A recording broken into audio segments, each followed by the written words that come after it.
Hello everyone, welcome back to Hatari Radio, now Hatari TV. I've got two things to say, really, two things to comment on. First, Ampon. I've just read here that he's been denied bail again, despite having mouth cancer. It's difficult to believe, isn't it, that this is going on. It's almost as if Thai citizens are on a second level to the elite, to the king, and to all those pampered, blood-sucking hangers-on who seem to think that Thai people have no rights. Here's a man who has mouth cancer. He's probably going to die, and, well, there seems to be absolutely no regard for his feelings and the feelings of his family.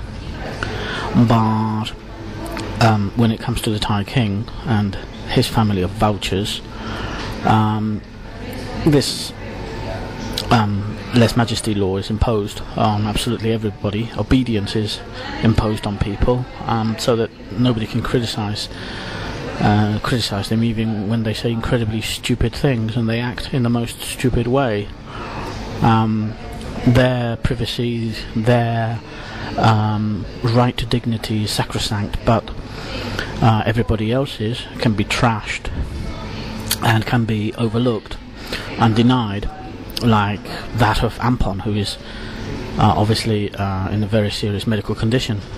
It rather reminds me of the case of Datopedo, who also had problems with her mouth.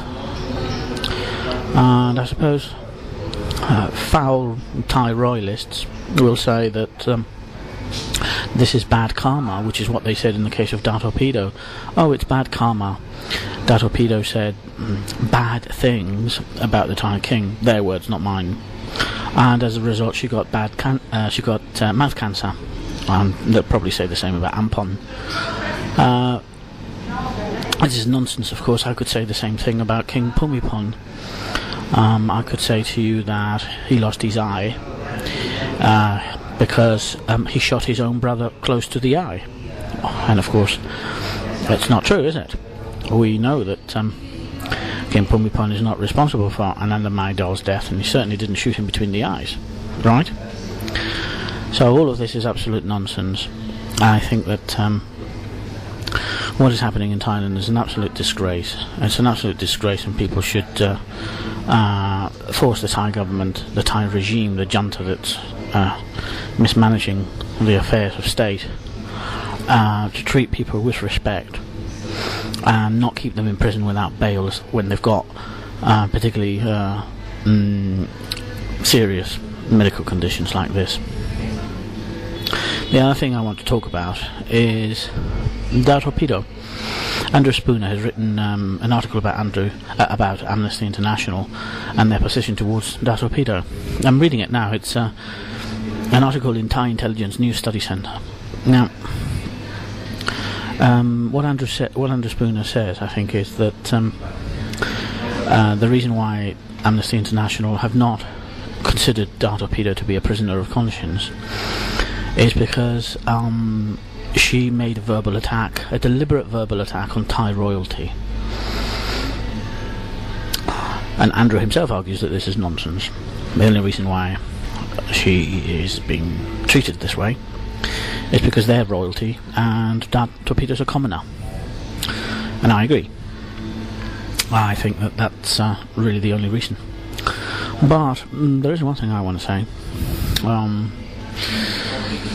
What exactly did Datopedo say? Does anybody know? Does anybody actually know?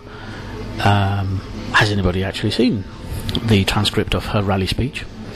We know she made references to blue and yellow, which are the colours of Sirikit and Bhumibol. She never actually once mentioned King Bhumibol by name. She talked about Ananda Maidol's death, which I just have as well.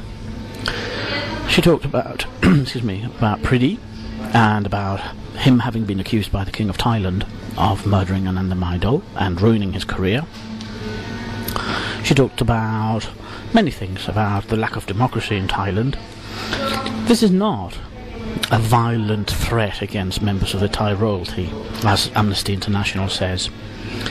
It is not an attack on Thai royalty. It is talking about issues that people want to talk about. We have a right to know exactly how Ananda Mahidol died. We have a right to know if the king was in any way involved in his brother's death. Because if he was, then his reign is illegitimate, and he is an illegitimate king. People go on and on about justice in Thailand and the severity of crimes. But regicide is a very serious crime. In fact, I believe that the punishment for regicide in Thailand is hanging. And I don't see why somebody should go to prison for 18 years for talking about these issues, being labelled as a troublemaker, when in fact she was only talking about the things which people want to talk about, which they have every right to talk about. If you have a chance, have a look at that article. It's by Andrew Spooner. It's called Andrew Spooner on Amnesty International Amnesty International's position on Dao Torpedo, rather. I'll be back in a moment. I'm going to have a look at my other tweets and make some comments on those as well. Okay.